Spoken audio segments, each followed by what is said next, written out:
GCash registration. Pag-uusapan natin kung paano nga ba gumawa ng bagong GCash account.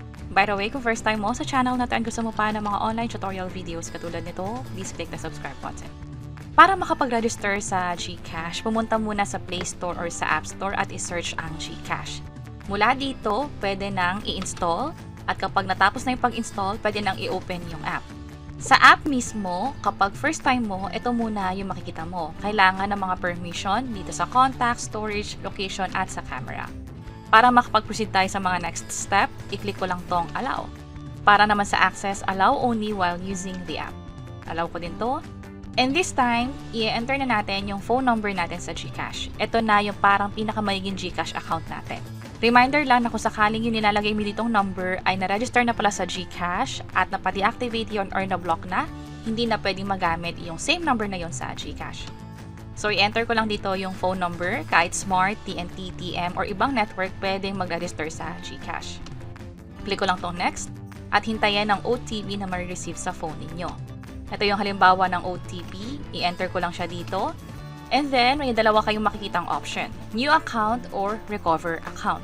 May pagkakataon na kung sakaling meron na pala kayong GCash dati at gusto nyo lang ulit ma-recover yun or gumamit na ng panibagong number, pwede naman ng recover account. Yun nga lang, baka magkaroon ng error. That's why pwede ang new account for those cases. Pero kung sakali naman na wala pa talaga kayong GCash dati or gagawa kayo ng panibagong account sa GCash, ibig sabihin dalawa or tatlo yung gusto nyo maging account sa GCash, pwede rin naman. I-click itong new account at mabilis lang tong gawin. Una, mag-fill up ng form. Kailan yung birthday mo? And are you a Filipino? Sagutin lang to. Sa akin, yes. And then click ko lang tong confirm. I-provide na yung information na hinihingi dito. Yung complete name, una ang first name, middle name, and then last name. Email address naman, nationality, main source of funds o kung saan nanggagaling yung parang pera mo o yung pinagkakakitaan mo. Ito yung pagpipilian. Ang nilagay ko ay allowance or pension, current address or kung saan ka nakatira. And then, sa bandang baba, meron pang permanent address. Sa case ko, pareho lang yung current at permanent address. That's why, chinek ko na lang to. Sa pinakababa, pwede nang i-click itong next na button.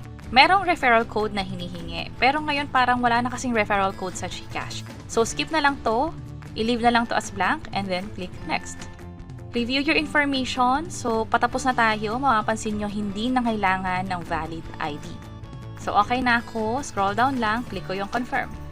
I-enter na ang MPIN. Ito yung parang pinakamayiging password natin sa GCash every time mag-login tayo.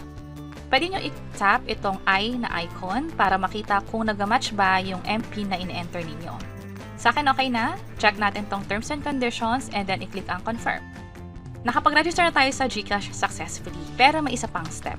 Yun ay yung pag-secure ng account. Ibig sabihin, yung GCash account na ni-register mo, hindi yan pwedeng ma-access sa ibang device. Doon lang sa device na i-register mo. That's why, kailangan natin i-register itong phone na ginagamit natin habang nag-sign up. So, click natin tong yes, register this phone. Hintayin ang code. Ito ulit yung OTP. I-enter siya dito and then click submit. So, congratulations, secured na yung account at nakapag-register na rin tayo. Right away, ito yung pwede mong makita. Depende sa update ng GCash kung ano yung magiging itsura na niya. Pero basically, kailangan mong i-verify yung account.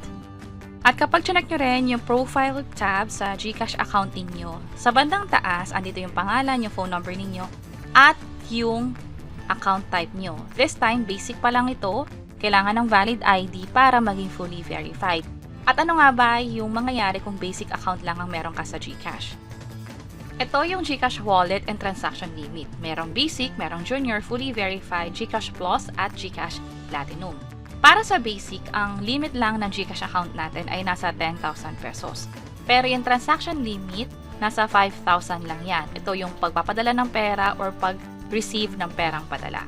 That's why kung gusto mong taasan yung limit, pwedeng 100,000 pesos, kailangan i-verify yung account. Pwede pang maging 500,000 pesos yan or 1 million, depende kung pasok ka sa requirements for GCash Plus and GCash Platinum accounts. By the way, ito yung magiging itsura ng GCash account mo. Pwede kang mag-load, magbayad ng bills, merong A+ rewards. Pero hindi lahat ng features ay accessible. Hindi ka pwede magpadala ng pera, hindi ka pwede manghiram, hindi ka rin pwede mag-transfer sa ibang bangko, at hindi ka rin pwede makapag-save or makapag-open ng ibang bank account dito sa GCash. That's why mas maganda na ipa-verify ito, tataas din ang wallet limit mo. So, click natin tong verify now. Ito yung mga kakailanganin, valid ID and selfie. May reminder dito na hindi pwede ang Xerox or photocopy ng ID. Hindi rin pwedeng may harang sa selfie katulad ng sombrero, salamin, or mask.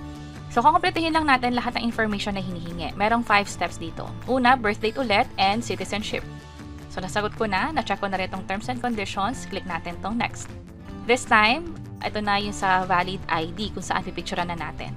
Ito lang tinatanggap na valid ID, national ID, pwede yung papel na pinrint na national ID or e-fill ID, UMID card, pwede rin yung SSS na lumang ID, passport, maging Pag-ibig Loyalty Card Plus, tinatanggap din nila. Just in case na mag-try kayo ng ibang valid ID na wala dito sa listahan, magkakaroon ng mismatch error katulad nito. That's why ang gagawin natin ay susundin lang natin yung list ng valid ID na tinatanggap ng GCash. Sa case ko, ang ginamit ko ay Pag-ibig Loyalty Card Plus. Isang araw lang nakuha ko na to sa Pag-ibig. And then, pinicturean ko na siya. After nun, selfie naman. So, mag-selfie lang dito. At kapag okay na, i-click itong okay. So, nasa 4th step na agad tayo. Kompletuhin lang lahat ng information, yung first name, middle name, last name. Hindi ko na to finalapan, nakuha na to automatically doon sa ID na ginamit natin. This time, yung nationalities, civil status, also contact number, date of birth, andito rin, place of birth, filapan din to, maging yung address. Work details, meron ditong employment type, ito yung pagpipilian, government employee, OFW, private sector employee, self-employed student, or unemployed. Depende sa pinili mong employment type, ando din yung pagpipilian for the role. And then, nature of work, ito yung pagpipilian. This time, source of funds naman. So, pwede yung allowance, cash on hand, e-money, inheritance, at marami pang iba dito. Expected monthly transaction, pwede naman kayo pumili dito nung estimated nyo lang na pwede maging transaction sa GCash per month or kada buwan. Piliin ko na lang siguro dito is below 50,000 pesos. Main purpose of opening this account, ito yung pagpipilian. Sa akin, savings. Are you a politically exposed person? No ang sagot ko dito. Ang ibig sabihin lang nito ay kamag-anak ka ba or associated ka ba sa mga taong nakaupo sa gobyerno.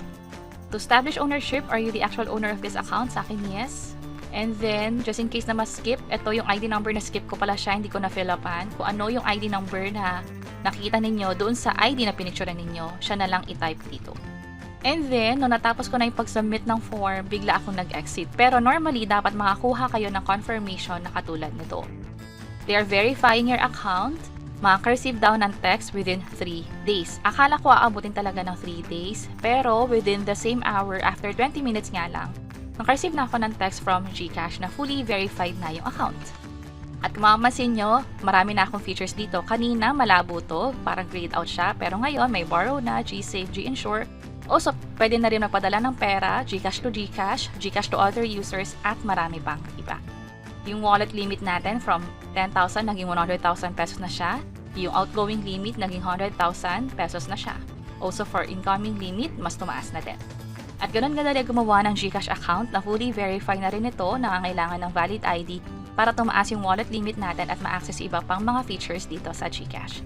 At kung interesado kayong pataasin pa yung wallet limit niyo, pwedeng up to 500,000 pesos or 1 million, pwede nyo i-check yung page or channel namin. Ay yung mga video tutorials ay nasa bandang baba. Sana makatulong and see you sa mga next videos. Bye-bye!